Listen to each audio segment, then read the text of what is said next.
শহীদ president Zia রহমানের আদর্শ বর্তমান বিএনপির মধ্যে নাই। এখন সব চাটুকার, ঘরে বসে পকেট কমিটি তৈরি করেন। বিএনপি সংগঠন সে আছে কি নাই কোন খোঁজ নাই।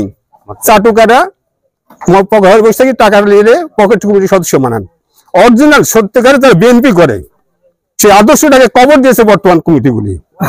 এই কমিটিগুলিকে আমি তারেক রহমানকে এখন আবেদন জানাবো, আপনি সদ্য তদন্তপূর্বক এই কমিটিগুলি পাস করার ব্যবস্থা করবেন।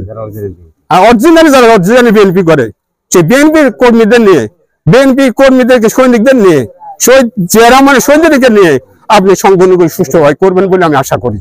আমার বর্তমানে অরিজিনালি যারা সত্যিকারের আদর্শ যে বিএনপি করে বা বাংলাদেশ জাতীয়তাবাদের সৈনিক, তারা বর্তমানে কেউই নাই। তাদেরকে বিতাড়িত করে নতুন নতুন যারা চাটুকার 2 টাকা দিয়ে সদস্য হয়েছে তাদেরকে নিয়ে কমিটি করে আজকে দলটাকে ধ্বংস করার দিকে ঠেলে দিচ্ছে। যা শুনলে আমার মনে কষ্ট লাগে। আমি যখন শুনি যে দলের বিরুদ্ধে এই কথা হচ্ছে, ওই বিএনপি মারামারি করছে, বিএনপি চাঁদা আদায় করতেছে, তখন চোখ ধরে পানি আসে। হায়রা আমরা কিসের দল করি? সেই শহীদ প্রেসিডেন্ট জিয়া রহমানের আদর্শ বলতে বিএনপির মধ্যে কিছুই নাই।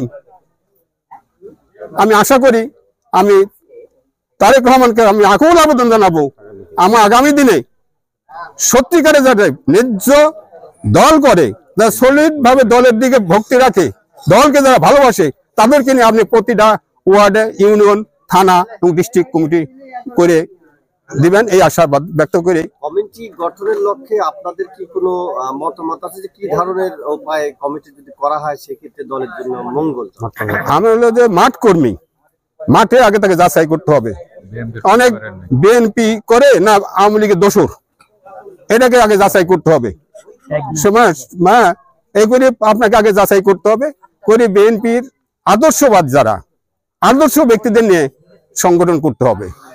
যেমন আমার সঙ্গে আছে যেমন আলতাফ হোসেন সর্দার একজন, তারপরে আপনার আরো বহু মুরব্বী আছেন।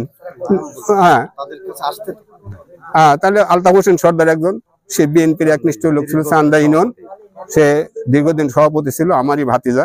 এবং চান্দা ইউনিয়নের প্রথমে আমি সর্দার গোষ্ঠীর সংগঠনটা করি, আমার গোষ্ঠীদের নিয়ে আমি প্রথম বিএনপি কে অগ্রসর করে, বুঝছেন, সেসব গুলিকে সম্পূর্ণ বিভিন্ন ভাবে নাই না থাকার না রেখে তারা আজকে সংগঠন করে গুছায় নিচ্ছে।